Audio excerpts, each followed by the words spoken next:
On December 23, 1947, in the depths of Bell Laboratories in Murray Hill, New Jersey, the transistor was successfully demonstrated for the first time.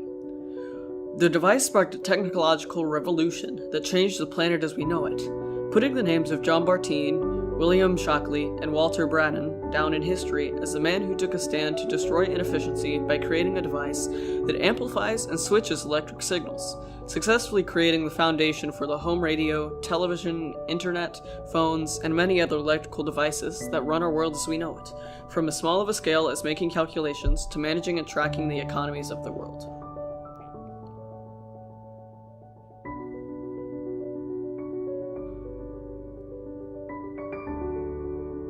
In 1906, American inventor Lee De Forest created the predecessor to the silicon transistor, the triode vacuum tube. It was a device that, in theory, would amplify telephone line signals as they were sent across distances to switchbox controllers. AT&T soon bought his patent, improving the tube and implementing it in telephone signal amplification. It allowed signals to be amplified along telephone lines, making it to where a telephone conversation could go across limitless distances, providing that there were vacuum tubes along the way.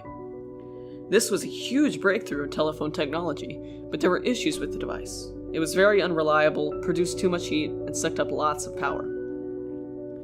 Mervyn Kelly, Bell Lab's director of research, noticed this in the 1930s, recognizing that an innovation was needed if the telephone communications industry was to continue to grow.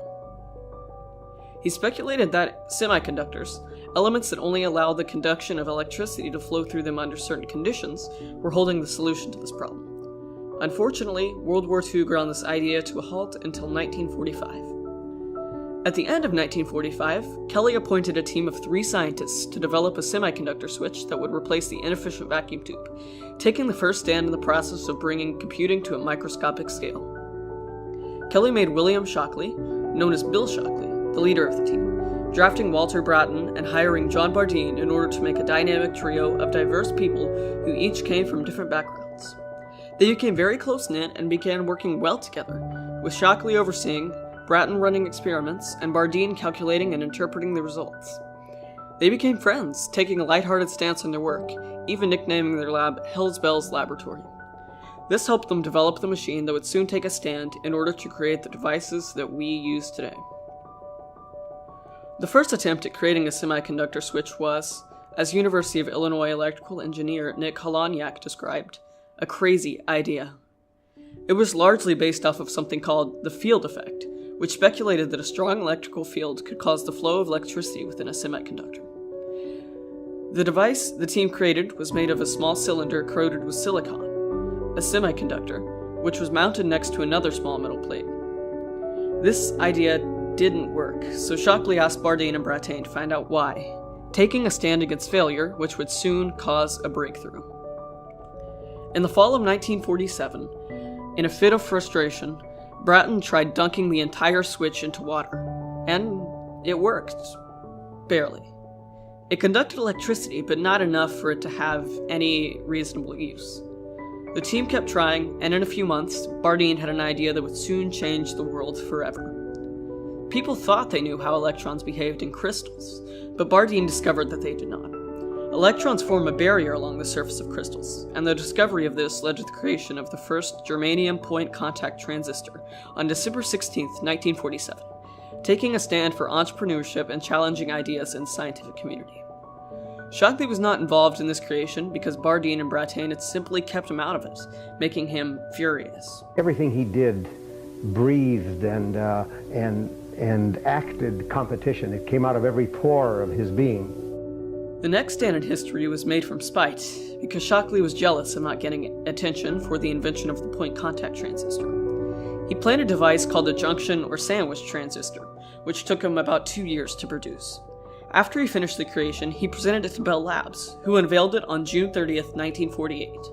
The device was more practical and easier to manufacture compared to the point contact transistor, and it would soon become the central device that the electronic age surrounded. After this invention was unveiled, Bardeen and Brattain were, as author Michael Riordan says, pushed aside. This invention broke the friendly relationship of the team apart, giving the name Hell's Bells Lab a whole new meaning. There were arguments of whose name should be on the patent for the device, who should be in photographs, and other public matters which made tensions even higher. 8 years later, the team would all equally split the Nobel Peace Prize in physics for their discoveries, even after their disagreements on who should be credited. The invention of the junction transistor got little attention at the time, in both the press and in the technology industry. Shockley still saw what it could do for the world, taking a stand against others' doubts, so he left Bell Labs to start Shockley Semiconductor in Palo Alto, California. He hired the top engineers and physicists of his field, but according to chemist Harry Sello, Shockley's personality ran off 8 of his best employees. The group of 8 that resigned in September of 1957 consisted of Julius Blank, Victor Greenwich, Gene Horney, Gene Kleiner, Jay Last, Gordon Moore, Robert Noyce, and Sheldon Roberts.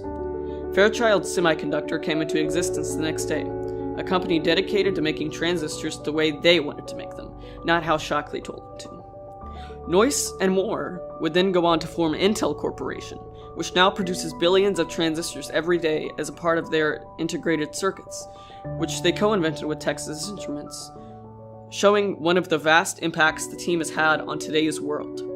Bardeen, Bratton, and Shockley met again in 1972 to commemorate the 25th anniversary of their invention, celebrating the stand they took a quarter of a century before that has now changed our world as we know it. Shockley is the man who brought silicon to Silicon Valley, says Jacques Baudoin, a college of William Shockley, in an interview nearly 15 years ago.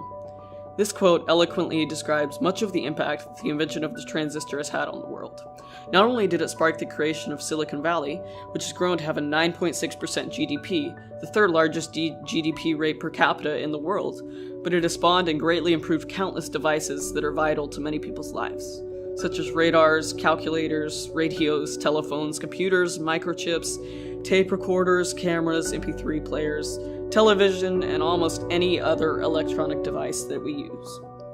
The transistor revolutionized our monetary systems, creating an exponentially increasing industry that now brings in billions in revenue every year, giving millions of people around the world steady jobs, powering the world economy, and shaping our planet and society as we know it. All because of 3 men taking a stand over half of a century ago.